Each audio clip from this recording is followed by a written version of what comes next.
조금만 비겁하면 인생이 즐겁다. 개그맨 전유성 씨가 쓴 책의 제목입니다. 저는 이 책을 읽어보지는 못했습니다.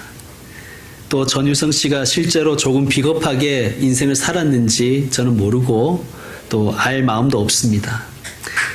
다만 세상살이에 있어서 이 말은 참 기가 막힌 명언인 것 같아요.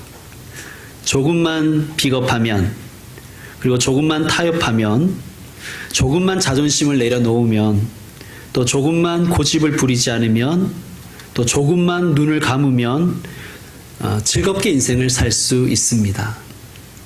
조금만 뻔뻔하면 좋은 자리도 차지할 수 있고, 조금만 낯이 두꺼우면 주머니가 두둑해질 수도 있습니다. 조금만 비겁하면 배부르고 등 따시게 살 수가 있는 것이지요. 그런데 하나님은 우리 하나님의 백성들이 그렇게 비겁하게 살기를 원하지 않으십니다. 조금 불순종하는 것은 조금만 순종하는 것은 순종이 아닙니다. 조금만 타협하는 것은 절대 거룩한 것이 아닙니다. 우리는 이렇게 생각할 수 있습니다. 세상 사람은 이렇게 생각할 수 있어요. 누가 보는가? 그리고 슬쩍 하죠. 그러나 정말 하나님을 두려워하는 사람은 하나님의 눈을 의식하며 살아갑니다. 그래서 조금만 신앙적으로 비겁하게 살아도 우리는 참 마음이 아픕니다. 그리고 또 하나님의 말씀대로 우직하게 좀 살아보려고 하면 그러면 그럴수록 거룩한 왕따가 되기 십상입니다. 그래서 많은 성도들이 그냥 조금 비겁하게 사는 삶을 택합니다. 그런데 오늘 말씀 7절은 이렇게 시작합니다. 그들이 그 증언을 마칠 때에. 자, 우리가 지난 시간에 우리가 본 대로 여기서 증언은 교회의 증언입니다. 지난 시간에 우리가 교회는 두 증인이라고 했죠. 그러니까 두 증인은 교회를 의미한다고 우리가 같이 살펴보았습니다. 즉, 교회의 정체성이 뭔가, 교회는 왜 존재하는가, 또 성도의 사명은 무엇인가, 복음을 증언하는 것이 교회의 정체성이요, 존재 목적이요, 성도의 사명이라고 우리는 배웠습니다. 자, 그들이, 즉 교회와 성도들이 그 증언을 마칠 때에, 자, 방금 우리가 읽은 이 우리말 성경은 이 말씀, 이 구절이 마치 시간적으로 마치는 것 같은 느낌을 줘요. 그렇죠? 이런 거죠. 그런데 그러니까 증언하다가 마치는 시간이 되어서 마치는 그런 느낌을 주는데, 이 구절을 헬라어와 그 헬라어에 속한 문법을 가지고 직역하면 이렇게 해석하는 것이 좋습니다. 그들이 그 증언을 마칠 때마다. 이것을 조금 더 의역을 하면요, 이렇게 해석할 수 있습니다. 교회와 성도들이 제구실을 다할 때마다. 즉, 조금 비겁하게 사는 인생이 아니라 교회와 성도들이 자신의 사명을 완수할 때마다 라는 말씀입니다. 자, 그러면 무슨 일이 일어나는가? 7절 뒷부분에 나오는 것처럼 무적행으로부터 올라오는 짐승이 그들과 더불어 전쟁을 일으켜 그들을 이기고 그들을 죽일 터인즉. 즉, 교회가 또 성도들이 자신의 사명을 완수해 나가면 어떤 일이 벌어지는가 하면, 무적행으로부터 올라온 짐승은 사탄 마귀와 그의 부리는 악한 영들이라고 말씀드렸죠. 그들이 교회와 성도들을 공격한다는 거예요. 전쟁을 일으킨다는 것입니다. 그래서 어떻게 되는가? 결국은 그들이 그들을 이기고 심지어 그들을 죽이기까지 한다는 말씀입니다. 순교자들이 나온다는 말씀이죠. 실제로 로마 시대부터 지금까지 예수님을 증거하다가, 복음을 증언하다가 수많은 사람들이 순교를 당했습니다. 왜냐? 그들은 비겁하게 살지 않았기 때문입니다. 비굴하게 살지 않았기 때문입니다. 자, 우리가 조금 비겁하게 살면, 즉 세상 사람들하고 비슷하게 살아가면 무적행에서 올라온 짐승들이 공격을 할까요, 안 할까요? 사탄 마귀 원수들이 우리를 공격할까요, 안 할까요? 왜 공격하겠어요? 잘하고 있는데. 그들의 입장에서 잘하고 있는데 우리를 건드릴 이유가 없지요.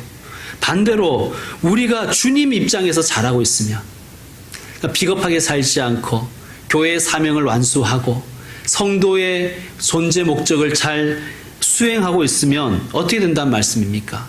사탄 마귀 우리의 원수가 공격한다는 거예요. 전쟁을 일으킨다는 것입니다. 그러므로 여러분, 혹시 여러분의 삶 속에 이 신앙 때문에 영적 전쟁이 있습니까? 내가 좀 신앙인답게 살고 싶다 하는 생각과 그 실천 때문에 여러분에게 어려움이 있습니까? 여러분의 삶이 복된 줄로 믿습니다. 왜냐하면 제대로 살고 있기 때문입니다. 조금 비겁하게 살았더니 나에게는 아무 일도 일어나지 않고 평안하다. 여러분, 그것을 너무 기쁘게 생각하지 마십시오.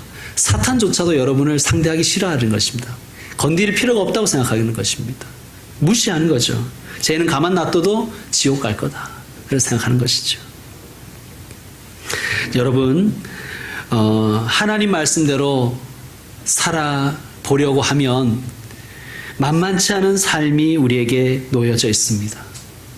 참 힘든 것 같아요. 7일 동안 열심히 시험 준비하고 시험 치러야 되잖아요. 그렇죠? 그런데 하나님 말씀대로 하려면 6일만 공부하고 주일은 쉬어야 되잖아요. 여러분, 우리가 인간적으로 생각했을 때 7일 공부하고 시험 친 아이와 6일 공부하고 시험 친 아이 중에 누가 더 시험 성적이 좋겠습니까? 뭐 똑같다고 얘기하시는 분도 있겠지만 대부분은 7일 공부하는 사람이 시험을 잘 치겠죠. 그런데 믿음의 사람은 6일 공부하고 하루 쉬고 시험 치는 삶을 선택합니다. 손해를 감수하는 것이죠. 그렇다고 우리가 그렇게 기도할 수는 없습니다. 하나님, 우리 아이의 눈을 번쩍 떠주셔서 그냥 답이 다 보이게 해주세요. 뭐 이런 기도도 우리가 드릴 수는 없잖아요. 그런 기도는 드려서도 안 되고 드린다고 들어주시지도 않습니다. 남들 7일 일하는 것만큼 6일 동안 그렇게 일해야 됩니다. 남들 7일 공부한 것만큼이나 6일 동안 그렇게 열심히 해야 됩니다. 그리고 하루는 순종하는 마음으로 쉬어버려야 됩니다. 그리고 시험을 쳐야 되는 것이죠. 그리고 그 결과를 받아들이고 감사하는 것이죠. 그것이 그리스도인의 삶입니다. 뭐 말을 쉽게 해서 그렇지 절대로 쉽지 않죠. 우리 자녀가 그러고 있으면 여러분 우리 다 속 터지잖아요. 그렇죠? 좀 요령 있게 살아라. 조금만 비겁하면 인생이 즐겁다.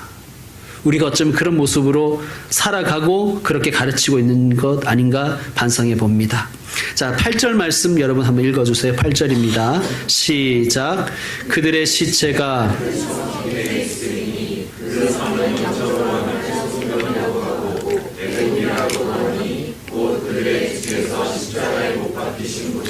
아멘. 여기 큰 성이 나오죠. 큰 성. 큰 성. 큰 성은 어느 성일까요? 그들의 시체가, 즉 순교자들의 시체가 큰 성길에 있는 거예요. 여러분, 그러므로 우리가 지금 이렇게 편안하게 신앙생활하는 것, 어쩌면 비겁하게 신앙생활하고 있는 이 혜택은 순교자들의 피값입니다. 우리가 잘해서가 아니에요. 비겁한 게 잘해서가 아니라 순교자들의 피값 때문에 우리가 이 평안을 누리고 있는 거예요.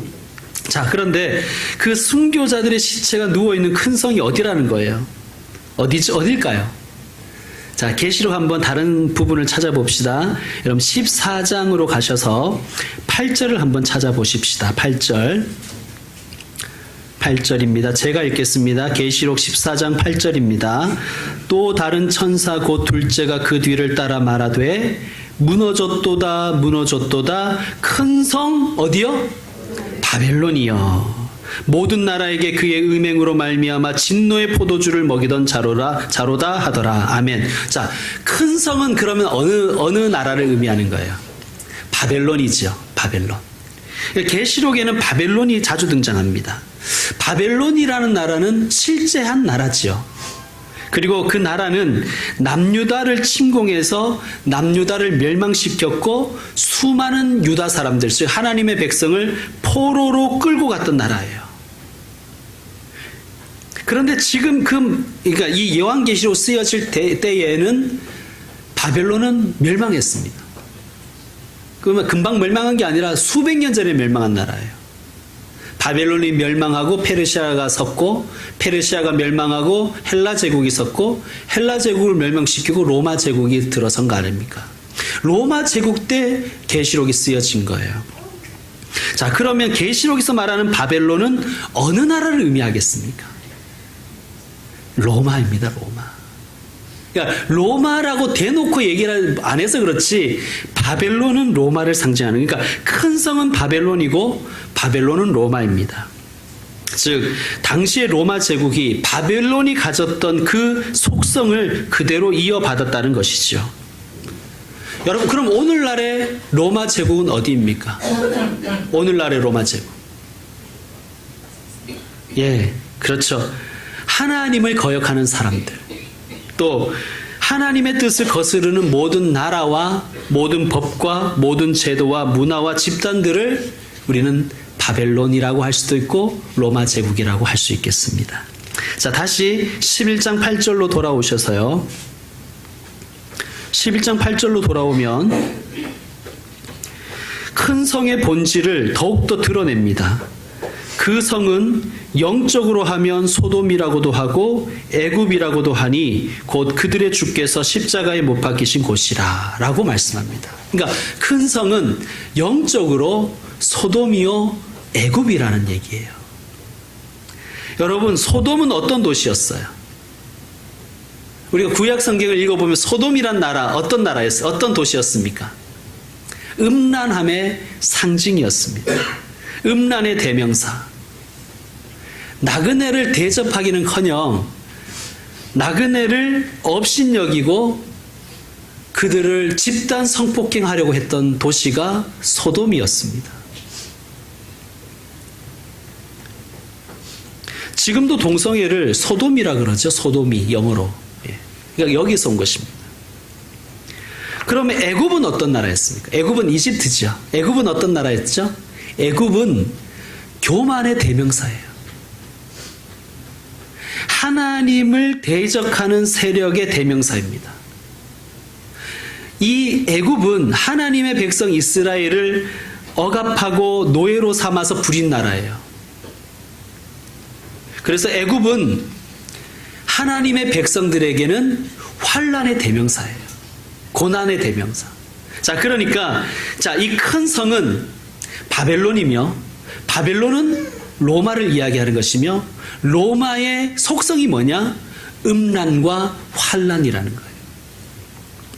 실제로 로마 제국은 로마 황제의 숭배를 강요하였죠. 자, 성경은 우상 숭배를 영적인 간음이라고 했습니다. 음란함, 음행이라 그랬어요.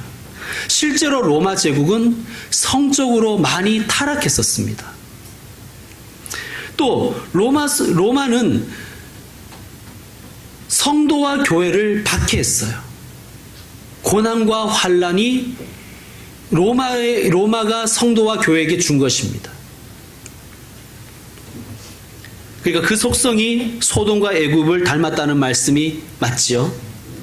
또 이렇게 말씀합니다. 그들의 주께서 십자가에 못 박히신 곳이라. 조금 이상하지 않습니까? 예수님은 로마에서 십자가에 못 박히신 게 아니잖아요. 예수님은 예루살렘에서 박히셨잖아요. 십자가에 못 박히셨잖아요. 그럼 왜 이렇게 말씀하실까요? 그러니까 예수님은 로마와 같은 죄인들을 위해서 못 박히셨다는 거예요. 그리고 로마에 의해서 신음하며 순교당한 이들을 위해서 예수님이 못 박히셨다는 것. 그것을 말씀하는 것입니다. 자, 9절 말씀 여러분이 한번 읽어주시길 바랍니다. 9절입니다. 시작. 백성들과 족속과 방언과 나라 중에서 사람들이 그 시체를 사흘 반 동안을 보며 주님의 감사하지 못하게 합니다. 아멘. 자, 여기서 사흘 반이라는 단어가 나오죠. 지난 주일에도 우리가 같이 읽은 말씀에 이런 말씀이 나오죠. 2절을 보면 42달, 3절에 보면 1260일, 그리고 오늘 본 이 사흘 반, 이것은 모두 상징적인 숫자입니다. 고난의 기간에 해당하는 숫자예요. 구약에는 또 엘리야 때 3년 반이라는 숫자가 나오고요. 다니엘서에는 한때, 두때, 반때라는 말이 나옵니다. 이 3.5, 이 사흘 반, 3년 반, 뭐 42개월, 1260, 이건 모두 어떤 기간을 얘기하냐면 교회가 증언해야 될 기간이며 동시에 그 증언 때문에 박해받는 기간이란 뜻이에요. 그러므로 이 기간은, 이 3년 반이라는 기간은 예수님의 승천에서부터 예수님의 재림까지의 모든 기간을 다 의미합니다. 신약 시대를 의미하는 거예요. 신약 시대. 자, 그런데 이 기간 동안 교회가 박해를 받아서 수많은 순교자를 내는데 그 순교자들의 시체가 장사조차 지내지 못할 정도로 그러한 박해를 받았습니다. 장사하지 못하게 했다는 것은 그만큼 수치를 안겨줬다는 거예요. 여러분, 유대인들은요, 장사를 지내지 못하는 것을 가장 큰 수치로 여겼어요. 여러분, 지금 뭐 우리도 그렇지 않습니까? 우리가 그렇게 울부짖잖아요. 피해자들, 참사의 피해자들을 보면 시체조차 찾지 못했다고 울부짖는 것을 보지 않습니까? 왜 그러냐 하면 장사를 지내지 못한다는 것은 수치스러움을 얘기하는 거예요. 그러니까 세상 사람이 보기에 예수님을 증언하다가 예수님을 믿고 살다가 예수님을 배반하지 않아서 죽임당한 순교자들은 세상 사람 보기에 뭐 어떻게 보였다는 거예요? 개죽음처럼 보였다는 거예요. 우리야 그분들을 영광스럽게 생각하지만 세상 사람은 그렇지 않았다는 것입니다. 자, 오늘 말씀 또 10절 말씀 여러분이 한번 또 읽어주시기 바랍니다. 10절입니다. 시작. 이 두 선지자가 땅에 사는 자들을 괴롭게 함으로 땅에 사는 자들이 그들의 죽음을 즐거워하고 기뻐하여 서로 이름을 부르리라. 아멘. 여기서 두 선지자는 두 증인을 얘기하는 거예요. 그렇죠? 땅에 사는 사람들은 땅만 보고 사는 사람들, 땅의 가치를 두고 사는 사람들을 이야기합니다. 자, 그런데 중요한 것은 이들의 죽음을 땅에 사는 자들이 기뻐하여서, 얼마나 기쁜지 서로 막 예물을 주고받았다는 거예요. 다 잘 됐다 이러면서. 근데 왜 그들의 죽음을 이렇게 기뻐했다고 했습니까? 원인이 뭐예요? 10절에 여러분이 한번 원인을 한번 찾아보시고, 왜 이렇게 그들이 기뻐했어요? 그렇죠. 이 두 선지자가 땅에 사는 자들을 어떻게 했기 때문에요? 괴롭혔기 때문이에요. 괴롭혔다는 거예요. 여러분, 여기서 괴롭혔다는 것은 이런 뜻입니다. 예를 들면 친구가 그러니까 신앙으로 살지 않고 그냥 하나님이 기뻐하시지 않는 삶으로 막 살아가고 있는 거예요. 그러면 참된 그리스도인은 어떻게 해야 됩니까? 친구가 하나님이 기뻐하지 않는 모습으로 살고 있어요. 그럼 어떻게 해야 돼요? 참된 그리스도인은 지적해야 되잖아요. 물론 조금 비겁하기를 택한 사람은 가만두겠죠. 그죠? 가만두잖아요. 왜냐하면 서로 관계만 껄끄러워지니까. 그러나 참된 하나님의 사람으로 살고 싶은 사람은 너 그렇게 살아서는 안 돼. 그렇게 하지 말아라. 그렇게 아마 이야기해 줄 것입니다. 그러면 그런 친구들이 좋아할까요? 싫어할까요? 싫어하죠. 여러분, 좋은 소리 해준다고 사람들이 다 좋아하진 않아요. 네. 괴로워하고 짜증냅니다. 여러분, 마찬가지예요. 우리가 예수 믿는 사람으로서 증인된 삶을 살면요, 세상 사람들이 괴로워합니다. 짜증냅니다. 여러분, 교회가 교회 역할을 잘하면 세상 사람들이 좋아할 것 같죠? 안 그렇습니다, 여러분.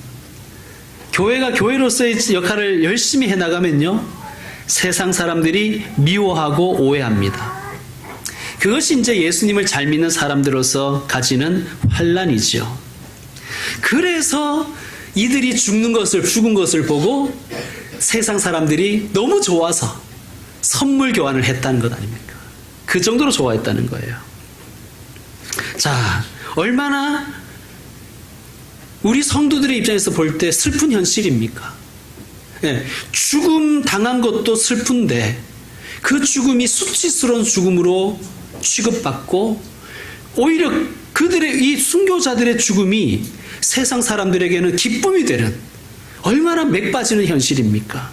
그런데요, 하나님은 오늘 우리에게 반전이 있음을 말씀하십니다. 우리 11절과 12절 말씀 여러분 이어서 한번 읽어주십시오. 11절 12절입니다. 시작. 3일 반 후에 하나님께로부터 생기가 그들 속에 들어가되 그들이 발로 일어서니 두려워하는 자들이 크게 두려워하더라. 하늘로부터 큰 음성이 있어 이리로 올라오라 하는 그들이 듣고 무릎을 타고 하늘로 올라가니 그들의 모습들도 구경하더라. 아멘. 오늘 말씀, 우리가 읽은 이 11절, 12절의 말씀은 반전이 있을 것이라는 말씀이에요. 지금은 비록 성도들이 죽임을 당하고 그 성도들의 죽임을 수치스러운 죽음으로 만들어버리고 또 성도들의 죽음을 세상 사람들이 즐거워하고 예물을 주고받을 정도로 비웃으며 방관할지라도 하나님은 역사의 반전을 준비하고 계신다는 거예요. 우리가 지난주에 측량하라는 말씀 같이 한번 살펴보았죠. 측량하라. 측량은 건축을 전제로 한다고 말씀드렸잖아요. 그죠? 그러니까 측량하라고 하시는 주님은 이미 설계도를 완성하셨다는 뜻입니다. 그리고 하나님이 설계하셨다는 것은 곧 완공을 하신다는 말씀이에요. 이 완공이 뭐냐? 역사의 반전입니다. 로마의 압제 속에서 어떠한 보상도 없이 그렇게 쓰러져간 성도들에게 하나님은 말씀하십니다. 사랑하는 나의 교회야, 나의 성도들아, 역사의 반전이 있다. 흔들리지 말고 믿음으로 살아가거라 말씀하십니다. 여러분, 그러므로 우리들은 이 하나님의 이 말씀에 있는 이 극적인 반전, 이 극적인 대조들을 잘 보면서 우리의 소망을 어디에 둬야 되는지를 다시 한번 새게 될 줄로 믿습니다. 우리의 소망을 세상에 두지 말고 이 하나님의 약속의 말씀에 두고 흔들리지 말고 우리가 해야 할 일을 누가 알아주지 않더라도 우리가 해야 할 일을 묵묵히 해나가는 그러한 성도들로 살아가야 되고 그러한 교회가 되어야 되겠습니다. 자, 그럼 우리가 이렇게 묵묵하게 신앙생활하고 우리에게 주어진 역할을 다하고 성도로서 제구실하고 교회로서의 이 사명을 다하는 목적이 뭐냐? 그것을 15절에 이렇게 밝히고 있습니다. 우리 15절 말씀을 합독하도록 하겠습니다. 일곱째 천사가 나팔을 불매 하늘에 큰 음성들이 나서 이르되 세상 나라가 우리 주와 그의 그리스도의 나라가 되어 그가 세세토록 왕노릇 하시리로다 하니 아멘. 우리가 존재하는 목적, 우리가 증인으로 살아야 될 이유, 우리가 제구실을 해야 될 목표가 뭐냐? 세상 나라가 그리스도의 나라가 되는 것입니다. 성도들이 제구실을 하고 또 교회로서의 사명을 다한 그곳에 주시는 하나님의 최종적인 완성이 뭐냐? 그리스도의 나라가 되는 거예요. 세상 나라가 그리스도의 나라가 되는 것입니다. 여러분, 지금 당장은 세상 사람이 득세하는 것 같아요. 그냥 세상의 가치를 따라 사는 사람이 잘 사는 것 같아요. 그래서 나도 세상의 가치관대로 살아야 할 것 같아요. 그래서 우리는 자꾸 조금 비겁한 삶을 선택하지요. 그런데 오늘 말씀을 정말 믿는 사람들은 또 하나님의 살아계심을 믿고 하나님의 반전을 믿고 기다리는 사람들은 세상 나라가 그리스도의 나라가 될 것을 믿습니다. 그리고 예수님이 왕노릇하게 되는 그 나라가 임할 것을 믿습니다. 그래서 흔들리지 않는 것입니다. 여러분, 우리 교회도 또 우리 함께 예배드리는 우리 성도들도 세상 나라가 그리스도의 나라가 될 수 있도록 또 세상 나라가 그리스도의 나라가 될 때까지 우리 각자가 맡은 삶의 자리에서 성도로서의 구실을 다하며 살아가십시다. 남 비교할 필요도 없습니다. 남 쳐다볼 필요 없고요. 다른 교회 비교할 것도 없고요. 다른 교회 때문에 상처받을 필요도 없습니다. 우리 교회는 우리 교회로서의 제구실을 해나가고 성도로서의 사명을 다하면 되는 것입니다. 우리가 속한 그 자리에서, 이 구례동에서 또 여러분 각자의 삶의 자리에서 세상 나라가 그리스도의 나라가 될 때까지 예수님이 왕노릇 하실 수 있도록 하나씩 하나씩 섬겨 나가는 것, 그것이 우리가 해야 될 일일 줄로 믿습니다. 자, 17절과 18절은 24장로들의 노래입니다. 여러분 17절 18절을 먼저 17절 한번 읽어주시길 바랍니다. 17절입니다. 시작. 이들의 감사하오나니 옛적에도 계셨고 지금도 계신 주 하나님 또 전능하시니여 친히 큰 권능을 가지시고 왕노를 하시도다. 아멘. 자, 여기에 보면 옛적에도 계셨고 라고 말씀하십니다. 시제가 언제예요? 과거죠. 또 지금도 계신, 시제가 언제입니까? 현재죠. 근데 뭐가 없어요 지금? 미래가 없지요. 왜 미래가 없을까요? 역사가 완성되었기 때문입니다. 지금 계시록은 역사의 완성을 목표에 두고 성도와 교회들에게 말씀하시는 거예요. 즉 세상 나라가 그리스도의 나라가 되는 것이 역사의 완성이에요. 그래서 역사가 완성이 되면 더 이상 미래는 의미가 없지 않습니까? 자, 역사가 완성되는 날 어떤 일이 일어나는가? 세상 나라가 그리스도의 나라가 되면 어떤 일이 일어나는가? 18절 같이 읽겠습니다. 시작. 이방들이 분노하며 주의 진노가 내려 죽은 자를 심판하시며 종 선지자들과 성도들과 또 작은 자든지 큰 자든지 주의 이름을 경외하는 자들에게 상 주시며 또 땅을 망하게 하는 자들을 멸망시키실 때로소이다 하더라. 아멘. 이게 이제 24장로들, 그러니까 모든 성도들의 노래입니다. 24장로는 신구약의 모든 성도를 상징한다고 제가 앞부분에 말씀드렸습니다. 자, 모든 성도들이 소망을 두고 이 노래를 부르는 거예요. 역사의 완성되는 날 어떠한 일이 일어날 것인 것을 믿고 노래하는데, 여러분 18절에 나오는 단어들을 한번 주목해 보십시오. 여러분 눈에 띄는 단어가 무엇입니까? 심판, 그렇죠? 또 어떤 단어가 눈에 띕니까? 상 주시며, 그죠? 또 어떤 단어가 눈에 띕니까? 멸망. 자, 성도들이 어떤 기대를 가지고 역사의 종착점에, 역사의 완성하는 날 어떤 기대를 가지고 찬양을 해야 되냐 하면 하나님의 심판과 구원과 상 주심이에요. 그것을 믿고 찬양하라는 것입니다. 여러분, 이 역사가 완성되는 날 예수님 재림하셔서 두 가지를 우리에게 베푸십니다. 예수님을 믿는 자들에게는 구원과 상 주심을. 누구에게 상 주실까요? 교회로서의 사명을 다한 교회에게, 성도로서 제구실을 다한 성도들에게 예수님은 상 주십니다. 그리고 예수님을 믿지 않고 예수님을 거스르고 하나님의 뜻을 거스른, 교회를 박해하고 성도들을 잔인하게 그렇게 해코지했던 그런 세력들은 멸망하고 심판받는다는 거예요. 그 찬양을 하나님께 올려드리며 살아가는 것이 신앙생활이라는 말씀입니다. 그렇게 하라는 거예요. 자, 그렇게 할 때 하나님은 어떻게 화답하시는가? 19절에 하나님의 화답이 나옵니다. 우리 19절도 같이 읽겠습니다. 시작. 이에 하늘에 있는 하나님의 성전이 열리니 성전 안에 하나님의 언약궤가 보이며 또 번개와 음성들과 우레와 지진과 큰 우박이 있더라. 아멘. 하나님이 성도들의 그 소망의 찬양을 들으시고 하나님이 화답하시는데, 이제 역사의 마지막에 어떤 일이 일어나는가 하면 하늘이 열리고 거기에 하나님의 성전이 보인다는 거예요. 여러분, 이 땅의 교회들은 참 연약하지 않습니까? 문제도 많고 참 눈물도 많고 아픔도 많고 분란도 많고요. 그러나 완전한 성전이 있다는 거예요. 그 성전이 하늘에 있다는 것입니다. 그 성전을 바라보고 신앙생활을 하라는 것입니다. 그리고 그 성전이 열리니 뭐가 있었냐 하면 첫 번째 언약궤가 보인다는 거예요. 언약궤가. 여러분 구약 성경을 조금 이렇게 읽어보신 분들은 언약궤가 무엇을 상징하는지 조금 아실 것입니다. 언약궤는 뭘 상징할까요?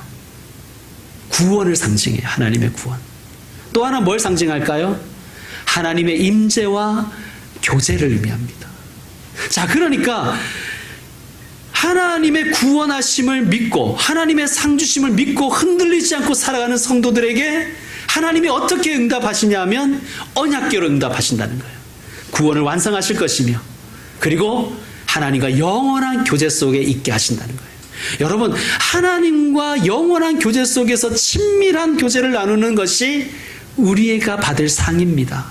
뭐 누구는 금메달 받고 은메달 받고 동메달 받고 누구는 목메달 받는 게 아니라 하나님이 주시는 상은 뭐냐면 하나님과 가장 친해지는 거예요. 예? 여러분, 남편이 아내에게, 아내가 남편에게 해줄 수 있는 최고의 선물이 뭡니까? 최고의 상이 뭐예요? 함께 있는 것 아닙니까? 함께 있는 것. 아닙니까? 예. 표정들이 왜 그러세요? 다이아몬드가 아니고 함께 하는 거예요. 함께 하는 거. 예. 예. 죄송합니다. 예. 서로 생각은 다르지만 어쨌든 여러분, 우리가 받을 최고의 상은 하나님이 나와 영원히 함께 하는 거예요. 나와 교제해 주시고. 예. 그게 우리가 받을 최고의 상입니다. 그리고 또 하나, 하늘의 문이 열리자 또 보인 게 뭐냐면 번개와 음성들과 우레와 지진과 우박이에요. 큰 우박. 여러분, 이게 뭐냐 하면 심판의 상징들입니다. 심판의 도구들이에요. 그러니까 하나님의 구원과 심판을 믿고 흔들리지 않고 찬양하며 살아가는 사람들에게 하나님께서 화답을 하셨는데 하늘의 문이 열리니 거기 하늘의 성전이 있고 거기에 하나님의 언약궤가 있고 구원의 완성이 보이고 하나님의 심판이 거기에 있다는 거예요. 여러분, 하나님의 구원하심과 심판하심을 믿고 살아가십시오. 그것을 믿지 않으면 이 세상 속에서 우리는 참 불쌍한 사람들입니다. 비겁하게 살아야 되잖아요. 한 발은 교회에, 한 발은 세상에 어그적 되면서 세상으로 확 나가지도 못하고 교회 안에 확 들어오지도 못하고 어중간하게 양다리 걸치고 살아가는 불쌍한 인생 아닙니까? 그러나 여러분, 하나님께 구원하심과 심판하심이 있음을 믿으면 하나님께 완전히 속할 수가 있습니다. 하나님을 믿고 두려움 없이 흔들리지 않고 살 수가 있음을 믿습니다. 자, 이제 말씀 정리하겠습니다. 여러분, 우리의 존재 목적, 우리의 사명은 세상 나라가 그리스도의 나라가 되는 것입니다.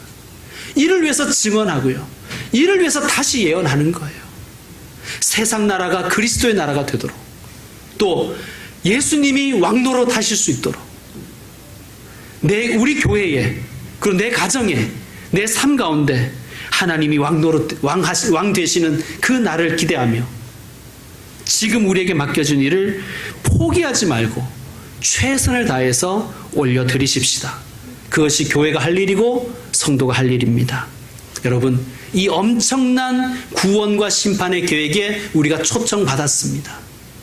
그러므로 이 초청에 아멘으로 응답하시고 흔들리지 않는 믿음으로 살아가시는 복된 주님의 사람들 되시기를 주의 이름으로 축원드립니다. 기도하겠습니다.